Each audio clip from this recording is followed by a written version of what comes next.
Ah. Yo, ikaw naman bagong balita. Pasok? Ito po si Ben.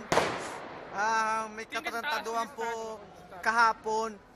Pumunta po ng simbahan, nagdasal, nagpapasensya po. Ayun po. Ngayon, nakita ko si Tita Lulit sa nanay ni Abet. Nagsumbong po si Abet, si Benjo. Grounded ngayon. Yun.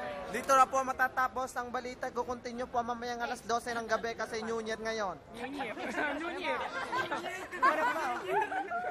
Yo! Buti mo tiniti ang bibigla ang mata. Ayaw! Saka hindi ang freestyle. Nag-uulat. Abangan nyo mga... Titingin ang mga tao mamaya. Excuse me ba? Mga kaiganapan sa totoo. Patrick naman. Kung anak nyo ay may hika, mga kaigan, paano nyo lang ho ng kumukulong mantika, tanggal ang hika, kinabukasan patay ang bata.